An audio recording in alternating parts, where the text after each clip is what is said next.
So in this video we're going to see how we can debug our Redux application using the DevTools. So the Redux DevTools is very essential tool for debugging the Redux application, and it has become much more easier to debug with the new Redux Toolkit. Now it has become much more easier to integrate the DevTools into the project, because here the configure store automatically includes the DevTools extension. All you have to do is install the Redux DevTools extension from the Chrome Web Store, and then the DevTools extension will be visible. And after that, if we have one Redux application running, then the developer tool extension will automatically detect that. So we can click on this and we can directly launch the developer tool, or we can open the developer menu, and here we have this Redux tab. So we can click on this and we can open the Redux DevTools. So here we have a lot of functionality. So let's now talk about them one by one. So let's now refresh the application. So first of all, it is making the API call and then rendering all the users in a list.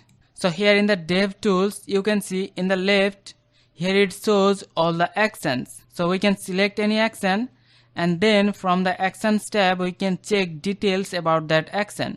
Like an example, we can select this action and we can check that the type is user fetch user pending. And then in the second action, here we have the type of the action, and the action contains the payload, the data it has received from the API call.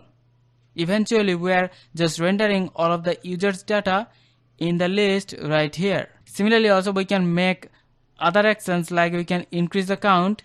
You can see all the actions are visible in the list, and we can select that action and we can check the type of the action and also the payload associated to that action. Now next we have this state. So the state shows the current state of our Redux store, and here we can monitor how the state evolves over time with each action. So we can select any action and we can check the state at the time of this action. So here we can check the complete state of our Redux application. And then we have this diff tab. So the diff tab highlights the difference between the previous and the current state after one action is dispatched, which makes it easy to see what changed. Like an example, here we can select this action, and here it shows that the count has increased from 2 to the count 12. And next we have this trace. So the trace will enable action traceability. So here it will show where in the code the action was dispatched. So it will help us track the source of the changes. So at the last we have this test. So here it provides the tool to simulate some action, and we can check how the application state reacts to that specific action. That means we can test any specific scenario manually. And then so here we have this recording icon. So it is currently on. That means all the changes will be directly reflected in the DevTools. So we can pause this and also we can restart it back. And next we have these lock changes. So we can lock all the changes. Now we cannot dispatch any action because we have locked it. So let's just unlock this. And next we have this reset button. So the reset will basically reset the Redux store back to its initial state.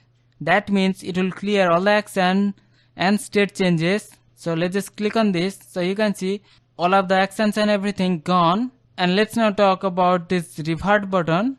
So the revert will basically revert the state back to a previous point, and it will undo all actions that occurred after the selected action in the timeline.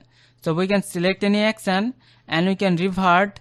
So let's now talk about this sweep. So suppose we have skipped some action in the actions timeline.